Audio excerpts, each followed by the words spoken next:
Meeting that we had yesterday, our elders determined that we would celebrate Easter this year. And we decided to put it on Sunday, April 20. And so I invite you to celebrate with us. Some of the elders were talking with me this morning about having a early morning service. I know some people call those sunrise services, but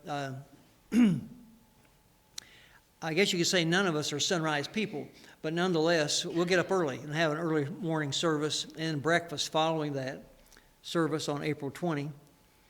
We invite you to come and be with us. Next Sunday is the first Sunday of the Lenten 7 Sundays leading up to Easter.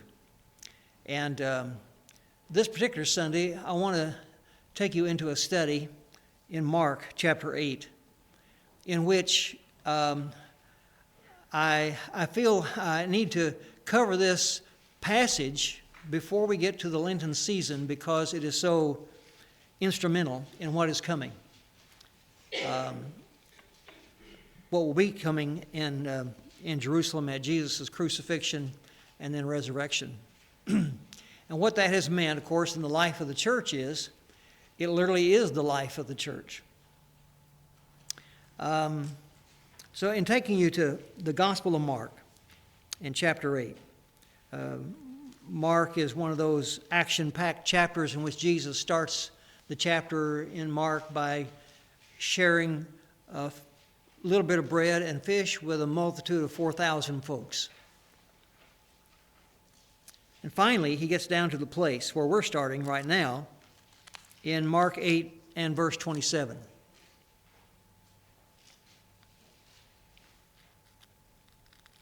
He had been, just prior to this, he had been in Bethsaida, which is on the north point of the Sea of Galilee. And they've gone even further north into mostly Gentile territory called Caesarea Philippi. To give you some history about that, Herod the Great, many years before Jesus, at this point, many years before his ministry at least, built a temple in honor of Caesar Augustus. Caesar Augustus was Herod the Great's great friend in history. He was the reason he was the king of Judea and kept him in that position no matter what. And so he built a temple in honor of Caesar Augustus in this little town. And Herod the Great's son, Philip, changed the name of the town to Caesarea in order to keep it identified in the north part of Galilee from Caesarea Maritima, which was Herod's port that he made as the capital of Judea on the Mediterranean Sea.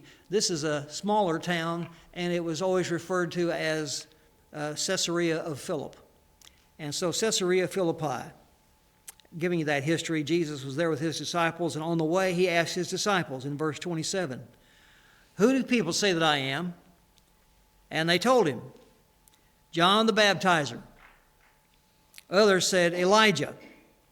Others say, "You're one of the prophets." They're just repeating to him what the crowds have said and mentioned through the ministry of Jesus. And he says to them finally, "But who do you say I am?" Because that really always is the eternal question, isn't it? It doesn't matter what other people say. Who do you say I am? And Peter answered him, "You are the Christ." And he strictly charged them to tell no one about him. So he began to teach them that the Son of Man must suffer many things and be rejected by the elders and the chief priests and the scribes and be killed, and after 3 days rise again. And verse 32 says, he said this plainly. Peter took him aside and began to rebuke him. Leave it to Peter.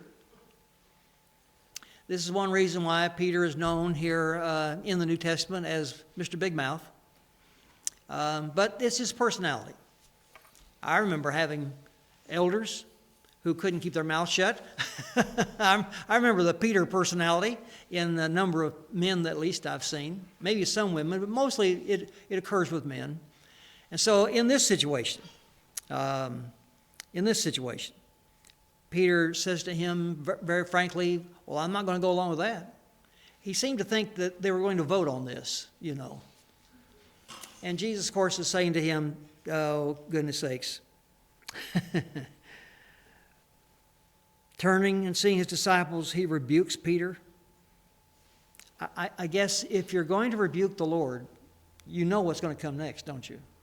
You're the one who's going to get rebuked, one way or another. Tell God his business, and he will help you get off your horse and get on your knees. And so he rebukes Peter and says, get behind me, Satan. That's where all that was coming from, you understand. Peter thought he was trying to spare Jesus from any pain. The truth of the matter is, he's on the wrong side. And so he says, get behind me, Satan. Get behind me, Satan. You can be a disciple of the Lord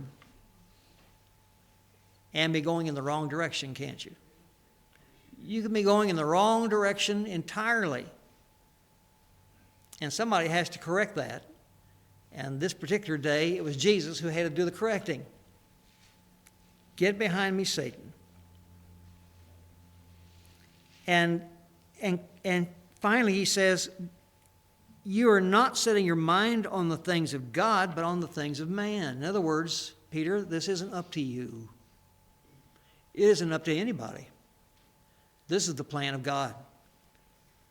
And calling the crowd to him with his disciples, he said to them, if anyone would come after me, my translation says, as I suspicion yours does, let him deny himself and take up his cross and follow me. We're going to talk more about that in just a second. But I want to make sure you understand that Jesus is foretelling his death and resurrection. And he does this in the Gospels of Matthew and of Mark and of Luke 3 different times. 3 different times.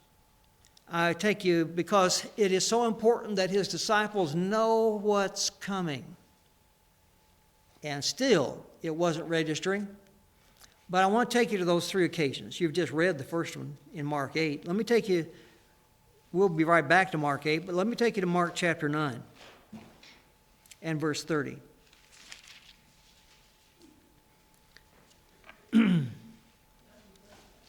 Mark chapter 9. And verse 30, they went on from there and passed through Galilee. He did not want anyone to know, but he was teaching his disciples, saying to them, the Son of Man is going to be delivered into the hands of men, and they will kill him. And when he is killed, after 3 days, he will rise. But they did not understand the saying, and were afraid to ask him. Mark 10, 3rd time, Mark 10, verse 32. They were on the road going up to Jerusalem, and Jesus was walking ahead of them, and they were amazed, and those who followed were afraid. You understand, it had dawned on them that they were moving into territory where Jesus' life had been threatened, and they knew he was going into the middle of that threat right now. And so they were getting afraid. And taking the 12 again, he began to tell them what was to happen to him, saying, see, we're going up to Jerusalem, and the Son of Man will be delivered over to the chief priests and the scribes, and they will condemn him to death and deliver him over to the Gentiles, and they will mock him and spit on him and flog him and kill him. And after 3 days, he will rise. They were hearing the terrible part of his death, and it was a terrible ordeal. And that's why apparently they just kept missing that all 3 times he said at the end of those verses, and he will rise again. Because the rising part was an absolute shock to them all. They wouldn't even understand it. But nonetheless, that didn't matter. The will of God was going to take place. So 3 different times, Matthew, Mark, and Luke, Jesus foretells his death, his resurrection, and in this last time in Mark 10, He actually covers the 7 items, the 7 parts of the passion, of the suffering of Christ and what they're going to do. And so, okay, I take you back to Mark chapter 8, because it's really important that we see the rest of these verses together. So after rebuking Peter and calling all of these people who are around him to him, he says to them in verse 34 of Mark chapter 8, "If anyone would come after me, let him deny himself and take up his cross and follow me." Now, I know that probably each of you have heard me teach on this passage before, because it's a heavy-duty passage. And every Lenten season, or just before we get into Lenten season, I feel that need to say it one more time. Maybe if it's too familiar with you, you can pass it on to someone else. Or perhaps somebody will listen online to this message, people who are listening today, and will identify what's coming in this passage, because what Jesus says is far more dynamic than the English is allowed to give us. I have never come across an English translation to date that says it as powerfully as the original Greek does. So even though you may believe Greek is a terrible bore for you, I had one fellow in our congregation years ago say, "Why does he keep mentioning the Greek?" Because Jesus spoke English, so let's just get on with it. Never mind. Well, the truth of the matter is, of course, the original language from which this English is translated, as you probably well know, in the New Testament is Greek.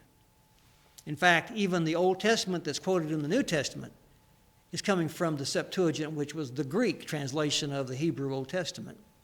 So it's kind of important to know something about Greek. Not that you have to be a Greek student, just that you need to know that the original is far more dynamic than the English portrays. And so I want to make sure I tell you that. Because when Jesus says there's 3 things that he mentions to us, and each of them is preceded by that piece of language that is known, that part of speech, as the imperative verb. The imperative verb. It's true in English that the imperative is a command. And it's true in Greek. The imperative verb is a command. Stop. Go. Those are commands. And those are imperative verbs. There are not just one imperative verb used in this verse that Jesus says, but there are 3 in a row. That's the Greek's way of saying, pay attention to this, not once, but 3 times. Pay attention. This is important. It's trying to tell us this is important, like the command to go is important. So he's saying to us in verse 34, if anyone would come after me, the imperative verb would here be, he must deny himself. Secondly, he must take up his cross. And thirdly, as you can well imagine, in the imperative, he must follow after me. It wakes you up when you look at the verb tenses in this particular verse, because it's important to get this. There's 3 things. If you're going to follow after the Christ, if you're going to follow after the Lord, there's 3 things you got to know. And they will be embedded in your faith when it comes to you actually being a Christian. It's one thing to sit in church. It's even read your Bible. That's wonderful. But friends, that's not the place of a changed life. I know, because I've had a lot of people come through my church and it didn't change their life. And so they went out on the other side, come through the front door, go out the back, because it wasn't life-changing. Because there are 3 things that Jesus says has to happen. And that's why he said to Peter, when Peter said to him, you can't go to the cross, you can't do that. That's not what we signed up for. And the Lord is saying to him, oh, but it is. It's kind of easy to say to people, would you like to come and open up your life to Christ and go to heaven when you die. Well, what idiot would say no to that? Amazingly enough, a whole lot of idiots have said no to that through the years because it escapes them that there are three imperatives that will be dynamically important in your life.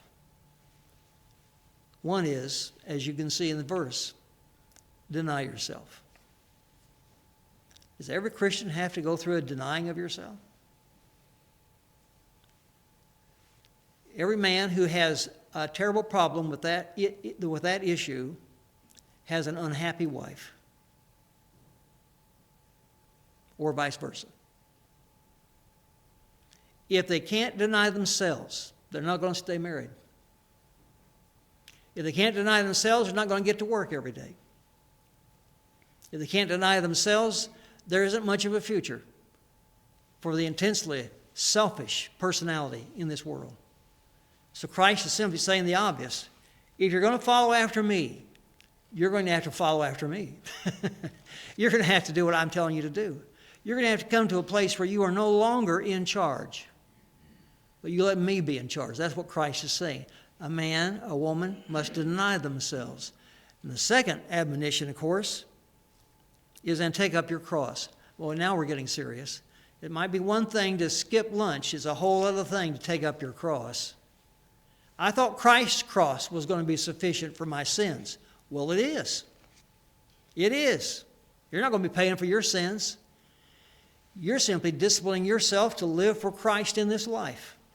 Because listen, it is so important that we get this, that we realize that what we do in this life for the Lord's sake has eternal meaning, has eternal purposes.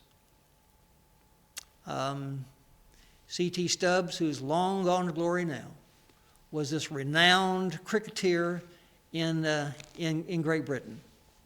If you can watch cricket and figure it out, God bless you. I think you must have to be English to do that. But nonetheless, he was substantially wonderful at it. He was nationally known. In a day when there was no television set to present the games, he was nationally a hero.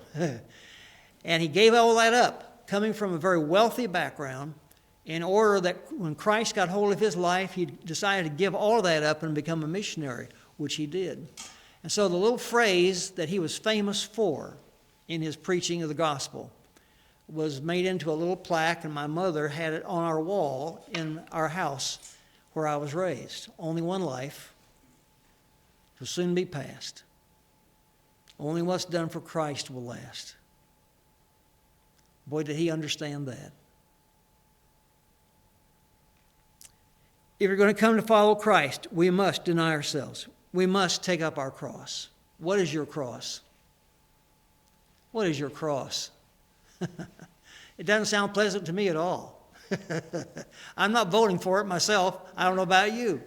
But I do know this. There is one, and you have to figure out what it is, and you have to deal with it. I think for some people it may be you can no longer be a womanizer. For other people it may be you can no longer be an angry, issuing little idiot in your lifetime. You must give up those things. You must come to the cross. You must do what Paul says when he said, I have to come to the cross. The way he put it was, I die daily. That's how Paul saw it.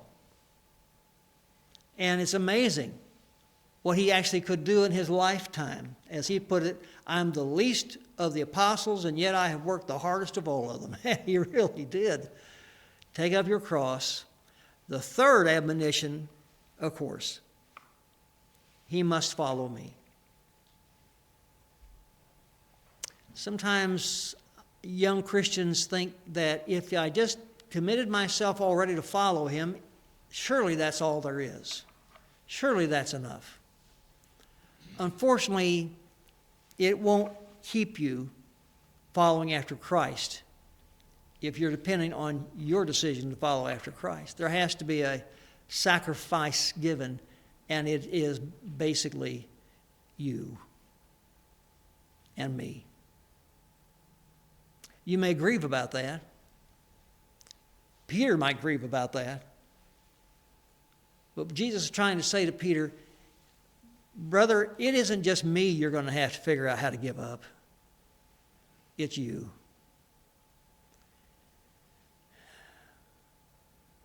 Third century church historian reports for us, the New Testament does not, but our church historians of the 3rd century report that Peter, who became the bishop of the Church of Rome, no, not the Pope, but he became a bishop of the Church of Rome in a very hard time to be a leadership in the church.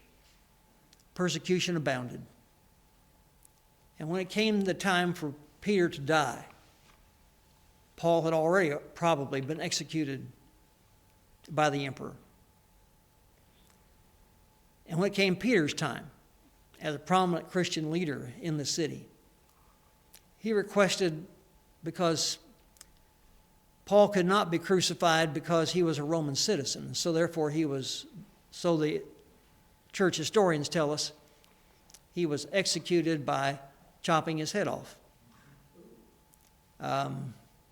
Peter, however, was not a Roman citizen, and so therefore crucifixion was the choice of the emperor for criminals of his day. And Peter was against the throne of the Caesar, and so therefore he was a criminal. That's how Caesar saw it.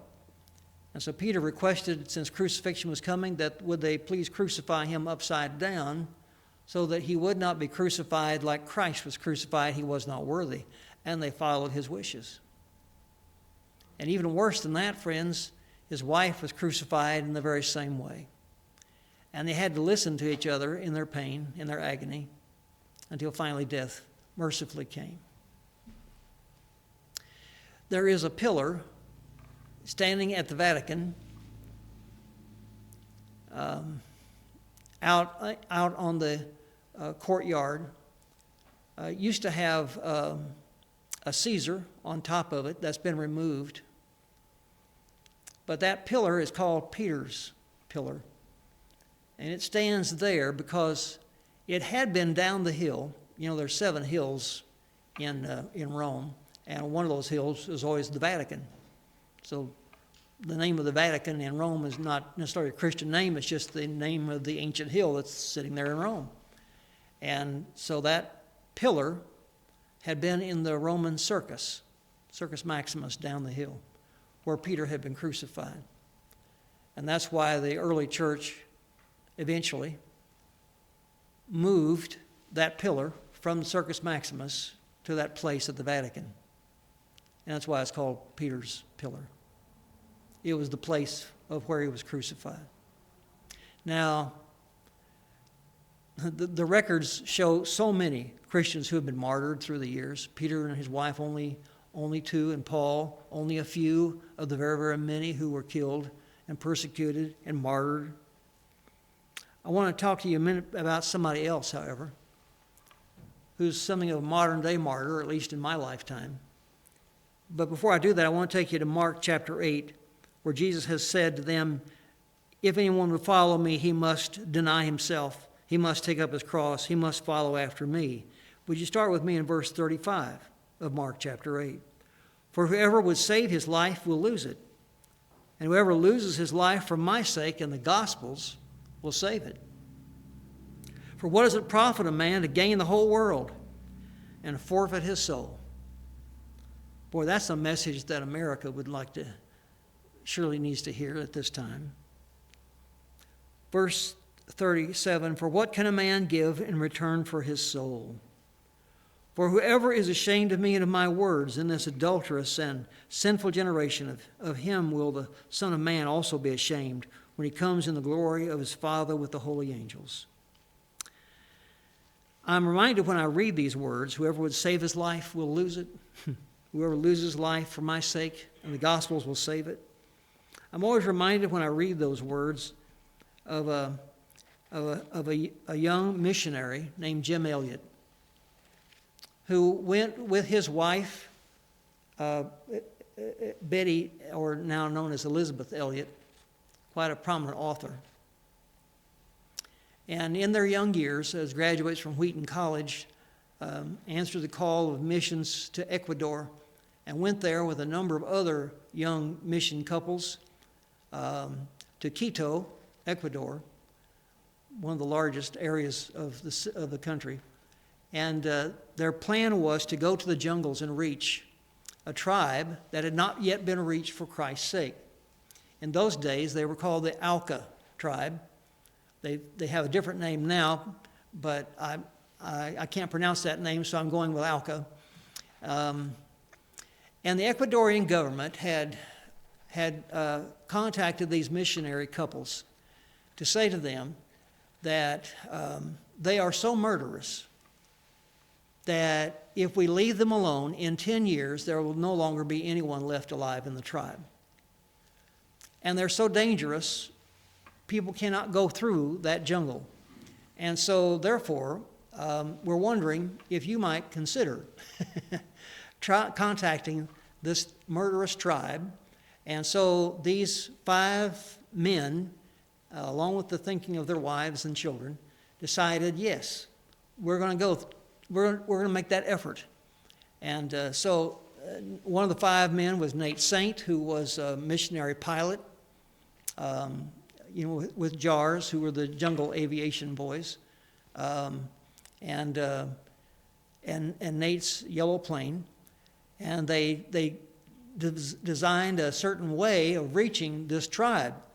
They would fly over and drop gifts in order to show them that we're friendly. I'm not sure if something dropping on me would tell me that, but nonetheless, that was the method they used because they couldn't speak the language, and the Aucas could not understand them. And so they used that method and finally decided in prayer that they would land on the beach in their plane and get out and spend some time camping on the beach in the area of the Aucas so that the Aucas would come and see them, and perhaps there could be some communication. And that actually kind of worked. Before they went to that beach front, they had a conversation around the large table for dinner one night. And they were discussing things, and they were discussing things that normal people don't ever talk about. But you understand, these were young missionaries who had a whole future ahead of them. But you understand, they had already dealt with their future by giving their lives up to Christ. You still following with me here? So they discussed this interesting topic. What happens if we don't come back? The Ecuadorian government says it would take troops to do something about these people in the jungles. They're so murderous. But we're going in unarmed. We're going in with the gospel. We're going in by faith. What happens if we don't come back? And here, Jimmy Elliott's little 3-year-old daughter running around, and other men with other children running around after dinner, doing what children do. The wives sitting there with these men. And they came to this agreement. I find this to be amazing to me. They came to this agreement. If we don't come back, it's why we came, knowing the risk. If this is the end, this is why we're here. We're pursuing a direction in God's timing. And so they went, landed the plane, camped on the beach, offered gifts, tried to communicate with individuals from time to time, finding the Aucas afraid of them. They were in contact daily by radio with the camp where their wives were and their families. And one day, in January of 1956, there was no longer any communication. Now, I know it's hard for you and me to believe in our safe little huddles where we live, but I remember Betty Elliott saying, we pretty much knew what had already happened. Wow. Wow. But they contacted the Ecuadorian authorities, and sure enough, a small army, armed, went to the jungle. And they found not all, but most of the bodies. And Jim Elliot was one of those. Speared to death on the beach. One of those men, the body never was found because there was a river right there and floated away. Well, you may be saying, well, what a waste of life. Wasn't how they saw it. If you're interested in that story, by the way, Elizabeth Elliot's famous for having written a book called Under the Shadow of His Wings. It's a quote from Psalm 91. He will keep you under the shelter, under the shadow of His wings. And so, Jim Elliot, as he was raising funds to go as a missionary to Ecuador, to his martyrdom, read for people Mark 8, whoever would save his life will lose it. Whoever loses his life for my sake and the gospel's will save it. For what does it profit a man to gain the whole world and forfeit his soul? What can a man give in return for his soul? And his words were this: wise is the man who gives up what he cannot keep to gain what he cannot lose. Are you following? Wise is the man who gives up what he cannot keep to gain what he cannot lose. His life was in God's hands. Very dynamic people, full of faith, came to early martyrdom in their lives. How do we get to this place then, friends? I don't mean die as a martyr in Ecuador. I mean not even become a missionary. I don't even mean become a minister of the gospel. If I had my way about it, I wouldn't be in the ministry. Oh, you say, well, that's terrible. You should be just so joyous. Yeah, well, you try living that for a while. You know, the hardest thing that anybody has to deal with is dealing with people. And, there was a time in my life when I said, I'm going to get out of this, and I'm going to go become I'll become an insurance man. People don't talk to their insurance man like they do ministers. I'll just do that. And I did for 2 years. I'd love to tell you what a lovely time I had, but the truth matter is, people talk bad to their insurance people just like they do everybody else. Yeah. Well, the issue is this, isn't it? If you're in whatever it is that you're called to so that people will like you, boy, have you got an issue. If what you're ever doing is because you think people will love you for it, I'm sorry, it never works that way. Your commitment cannot be, I'm here to make people happy. I'm here to make sure people love me. I'm here to make sure that people know how charming I am, or wonderful, or good looking, or worthy of great power and great money. Yeah. The truth of the matter is, the only commitment that you can actually afford to have in your life or mine is to Jesus Christ. He's the only one who knows what the rewards shall be. One of these days, you and I are going to get a conversation when we get to glory with people like Jim Elliot. We're going to actually get to look with our very own eyes on somebody who paid the price to do the will of God in their personal life. That isn't, by the way, that isn't the end of the story, because 2 years later, in 1958, Betty Elliott took her 4-year-old little daughter into the jungles to deal with the Alca Indians. She, and my understanding is Nate Saint, who was the pilot who died, his sister Rachel, went in to try to translate the language, to figure out the language so they could actually share Christ with these people as individuals. And you might think, what a terrible decision. You just lost your husband. What a terrible, but the truth of the matter is they felt led of God. And when they went into the situation, they found that the Alkas were great lovers of children. And the fact that she had this little girl, this little tiny girl with her, meant that these people opened their hearts to them. After all, what damage could a woman with a little child do for us? Because they were very scary people, but they were also people who were very afraid of anyone on the outside. And so she lived with them for some time and translated, finally, the language wasn't easy. But she had a great talent at that. I am told that some years following Jim Elliot's death, literally 90% of the Alka tribe on that river had come to Christ.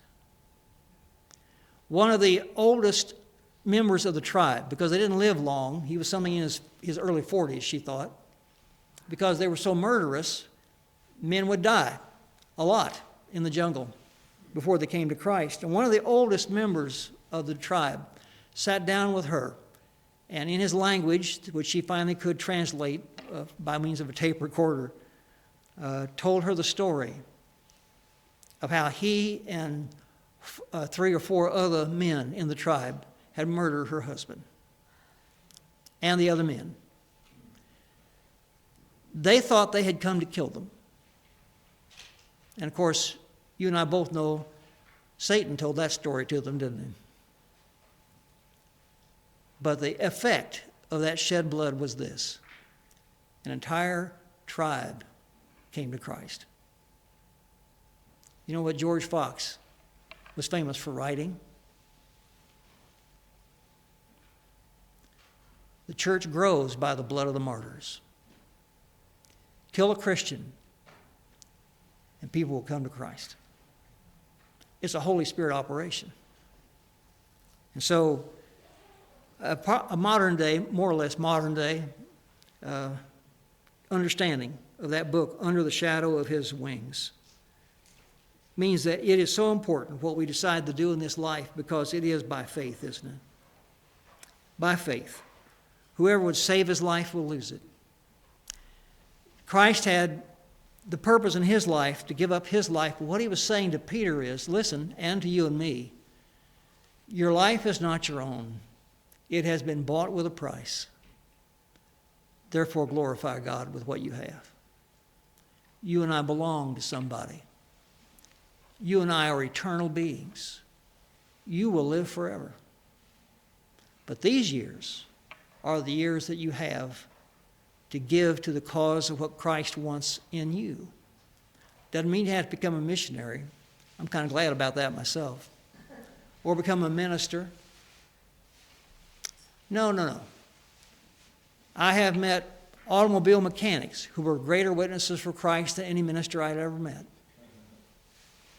I have met people who were insurance people who not only sold wonderful amounts of life insurance, but they did a whole lot of witnessing along the way. And interestingly enough, became very successful at the enterprise of life insurance because they were witnesses to people regarding Christ. I know of lawyers who make it a point in the law-giving business, of divorce, to make sure that they do everything they can to try to heal marriages. And one of the ways they use to do that is to share Christ with people who come to them in terrible pain and betrayal.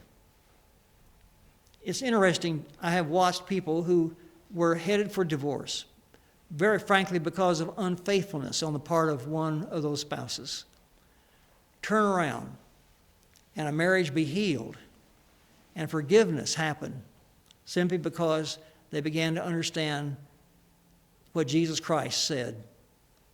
If you're going to follow me, you must deny yourself. You must take up your cross. You must follow after me. It doesn't mean taking castor oil. It doesn't mean doing the painful issues of life and living to smile through it. It means becoming God's property. It means forgiving. It means doing the things that only God can do in you and me, bringing us to a place of greater and greater surrender to His will, to His way, to what He wants to do with us. Betty Elliott has gone to be with Christ, gone to glory, several years ago now. Wrote a number of books. I think something like 3 of them all had to do with the fact of her husband's death and martyrdom. And her daughter became a missionary to South America, and her daughter's husband. They're old enough now, probably they've retired now from the field.